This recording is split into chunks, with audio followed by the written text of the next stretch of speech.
Welcome to Louisville, and this is Justin Pirtle's second flip we've watched him do. Actually, we didn't get to watch the first one. We saw the end project, so we know how good he is. But now we're really going to know how great he is because he's going to show us this entire house.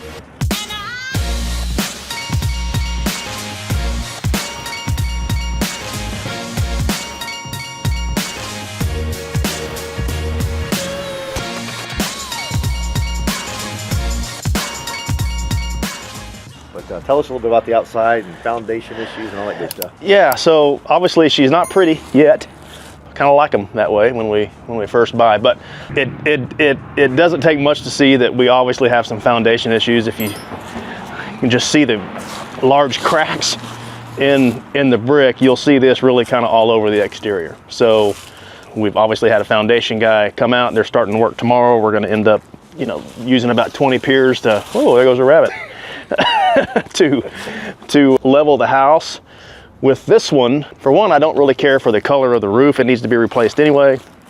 And there's gonna be so much masonry work that needs to be done due to the amount of foundation, and it's gonna look like, it's not gonna look good if we just, try to patch it up and use the existing brick. So we're gonna paint this one. I don't really like to paint brick if I don't have to, because not that it doesn't look great, because it does, but it can just be a maintenance issue for whoever buys the house, right? Like every 4 or 5 years you gotta repaint it, and so it can be somewhat burdensome. But for this house, just do the masonry work that we need to do, and so that it doesn't look like patchwork, we'll go ahead and paint it like a white? Paint the brick. No, if you look across the street, that house has been renovated and they painted it white. Okay. And so we could, however, just probably try to bring in a little bit of contrast and not have houses looking very similar to one another. We're not going to do the white. Don't know what color we're gonna do yet. I just know it won't be white.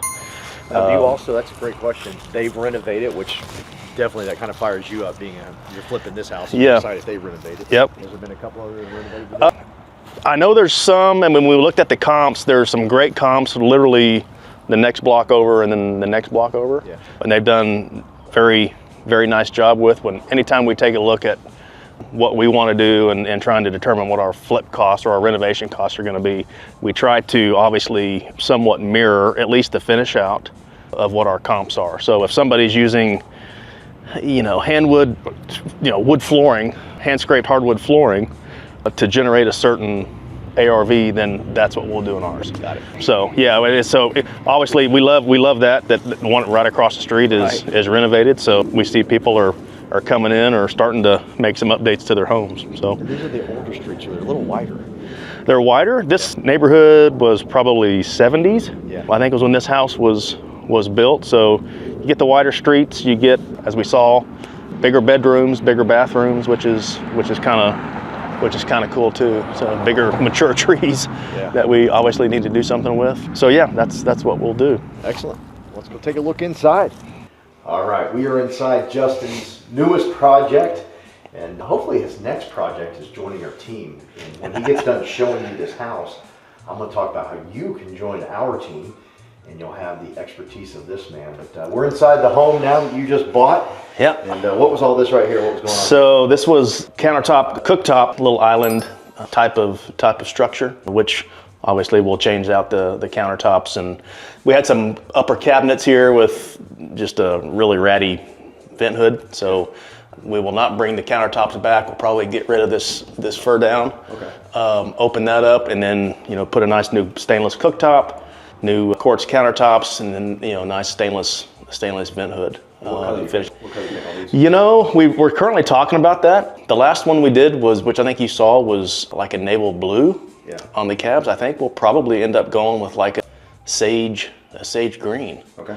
A little white and sage green? Did you like to mix it up? We do. We'll probably do like a white, maybe a similar kind of a white subway tile on the backsplash, and kind of a cool smoky sage green on the cabinets. Okay. It'll look nice with stainless steel appliance, probably black or black fixtures, maybe a gold type of faucet and cabinet pulls and whatnot to try to tie it all together. But we're still talking about that. But I think that's the direction that we're going to go. You like being involved in all that? I do. Yeah. I do. One of my business partners is, I think we talked about, is a general contractor, so that's nice. This one happens to be close to home for us. I think we live 1.5 miles down the road, so I was super interested in the deal when I noticed that. And I didn't think we were going to get this, and we actually got outbid by about 15 grand. This was a wholesale deal. A wholesaler sent it to me and let me know several days ago that a hedge fund had it under contract, and turns out he calls me the next day and asks if I'm still interested, and I said, well, sure, but at the price that I offered. Yeah. And I said, what happened? And he goes, well, the hedge fund can't close for another 2.5 weeks. And I said, when do you need to close? He goes, 2 days. And I'm thinking, well, good luck finding a lender that's going to be ready to close in anything in a couple of days. So we have a great hard money lender on our team that I use pretty exclusively. So called him up and he said, yeah, man, we can, assuming the title is clear, which it was, we can get it closed in 2 days. So no kidding. I called the wholesaler back and I said, my value to you is that I can save your deal. We can close in 2 days, but I want it at the price point that I offered. And he called me an hour later and said, it's yours. And we got it closed in 2 days. So saved the relationship for him too. That's just, goes back to making sure you got a great team and people that can execute. But this is a 3-bed, 2-bath, about 2,150 square feet. Obviously needs full cosmetics. We just wrapped up our second day of demo. We got some cool wallpaper here. We got some great wallpaper that's left. So we'll deal with that later. It looks like we had These grapes or cherries? What are these? It looks like grapes to me. Grapes? All right. After further evaluation, but it looks like we had some sort of an old school system, right? So we'll take care of all. Yeah, we'll take care of all that. But they never worked. They never worked. So cosmetic rehab, we do have foundation work that needs to be done. Somewhere 15 or 20 piers that we need to come in here and put in to level the house. And then we'll put a new roof on it. And then when we started demo yesterday, we discovered that there was some previous termite infestation. So pest control guy, it's not a big deal. Pest control guy will come out and make sure that they're not still active. We'll do whatever we need to do and replace some studs, reframe where we need to. And then of course we're putting new drywall up anyway. So are you doing anything with this wall, or we just leave this? Undecided. We may. I don't think it's going to be load bearing, so we may just decide to go ahead and take it out and just let it open up into the living room. When you're putting together all the costs, do you just kind of leave a little wiggle room in case you want to do something like this? Yeah, we do. I mean, you after a certain number of flips, you kind of know at least cosmetically cost per square foot what you're dealing with, and you can build in a little bit of a contingency or a buffer, which we typically do. But removing this wall, I mean, that's not going to add to rehab costs or anything like that. This is where, well, one of the areas where the termites were on this wall, and then this living room was full of the old wood paneling. And so when we were pulling that off is when we noticed the termite issues. And on this fireplace, when we pulled it off, there was about a 1/2 inch of separation between the brick facade and the framing. So I literally probably just could have pulled it down myself. So obviously they went ahead and demoed it, because once we leveled the house, it probably would have fallen down anyway. Oh wow. Yeah. The whole chimney? The whole, well, at least to the roof line, but on the interior, the whole thing would have just toppled. Wow. So we went ahead and pulled it down. They finished scraping popcorn and stuff today. You still smell a little bit of cat or dog urine or whatever they had here. So we'll take care of that obviously before we put new flooring down. But this one, I think it's probably going to be about a 45-day rehab. Really? My GC thinks it's going to be 30, but I tend to err on the side of caution. But we'll see. You were telling me earlier the only concern you have in the budget might be with all the piers you're doing. Yeah, anytime you do foundation work on a slab, it's just, especially on some of these older, I think this one was built in early mid-70s, something like that. But you always kind of worry about what are you going to run into from a sewer line or a plumbing perspective. So fingers crossed there that we don't have to, we don't run into a slab leak with the sewer line underneath the slab. and end up having, do a major repair and replace all that. We do build in some contingencies for stuff like that, but we'll see. Yeah. We'll see what happens with it. Okay. And someone fell down upstairs. Should we check on Nikki? Or? That might have been Nikki that tripped over something. Yeah. Okay. No, there may be somebody still living upstairs. I don't know. Right? Yeah. But it's a 3-2, as I mentioned. The cool thing about these houses that were built back then in this particular neighborhood, the bedrooms and the bathrooms are massive. Oh, really? So that's cool. Master suite primary suite is downstairs on this house, so that's a bonus, and then 2 big bedrooms and a big bathroom upstairs. So we'll check that out here in a second, but right now I kind of want to switch gears to, if you join our team, you'll have the expertise of Justin. Justin's going to be building a huge team with our organization as well, so he can teach you how to do stuff like this. And this is transferable. You can, if you know how to do it here, you can do it in Georgia, Florida, Alabama. that's exactly right. Yeah, so we are building coast to coast. I guess we don't know if it's transferable to Italy or anything like that yet. We can try. I'm game for giving it a shot. Okay. Yeah. But we will have all of our training, and Justin will be at your disposal because he'll be your leader and teaching you how to do this and walking you through the process. Because I've talked to so many people that are in real estate, and they're not benefiting from the best part of being a real estate agent, and that is owning your own properties, doing some flips, because you also do buy and holds. In fact, you like buy and holds better. We prefer the buy and holds.